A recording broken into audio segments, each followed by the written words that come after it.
நீங்கள் பார்த்து கொண்டிருப்பது சுல்லான் டிவி. சார், இப்போ வெளிநாட்டுகளுக்கு நீங்கள் பயணம் மேற்கொண்டு வரும் பொழுது முதலீடுகள் அதிக அளவில் ஈர்க்கப்படுது. இதற்கு அடுத்த கட்டமாக வேறு எதுவும் நாடுகளுக்கு செல்ல வாய்ப்பு இருக்குங்களா முதலீடுகள் இருப்பதற்கான? திட்டமிடும் போது உங்கள்கிட்ட சொல்லிட்டு செய்கிறேன். நாடாளுமன்ற தேர்தல் இப்போ நெருங்கி வர்றதுனால அதற்கு பிறகு தான் என்னுடைய பயணங்கள் இருக்கும். சார், நாடாளுமன்றத்தில் பிரதமர் உரை நிகழ்த்தியிருக்கிறாரு, பல்வேறு கருத்துக்களை தெரிவிச்சிருக்கிறாரு. அது தொடர்பாக அந்த நிகழ்வெல்லாம் நீங்கள் பார்த்தீங்களா? பார்த்தேன், படித்தேன், ரசித்தேன், சிரித்தேன்.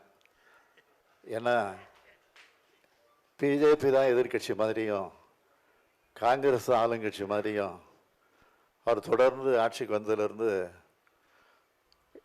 அவர் எதிர்கட்சியாக அவர் செயல்பட்டுக்கிட்டு ஆளுங்கட்சியாக இருக்கக்கூடிய காங்கிரஸ் அட்டாக் பண்ணுற மாதிரி பேசிக்கிட்டு இருக்காரு.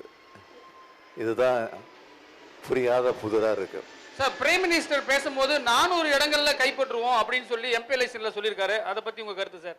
மொத்தம் 400 தானா? 543 இடம் இருக்கு. அதையும் கைப்பற்றுவேன்னு சொன்னாலும் ஆச்சரியம் இல்லை. சார், நடிகர் விஜய் கட்சி ஆரம்பிச்சிருக்காரு, எப்படி பாக்குறீங்க சார்? புது அரசியலுக்கு வந்திருக்காரு. மக்களுக்கு தொண்டாற்ற யார் வந்தாலும் நான் மகிழ்ச்சி அடைவேன். நன்றி, வணக்கம். சுல்லான் டிவிக்கு வாழ்த்துக்கள். ஒளிப்பதிவாளர் சேகர் பேசுங்க. சுல்லான் யூடியூப் சேனல் ஆரம்பிச்சதுக்கு ரொம்ப நன்றி. சுல்லான் டிவிக்கு வாழ்த்துக்கள். சுல்லான் டிவி வாழ்த்துக்கள். சுல்லான் டிவிக்கு வாழ்த்துக்கள். சுல்லான் டிவி வாழ்த்துக்கள். சுல்லான் டிவி வாழ்த்துக்கள். சுல்லான் டிவிக்கு வாழ்த்துக்கள். ஹாய், சுல்லான் டிவி வாழ்த்துக்கள்.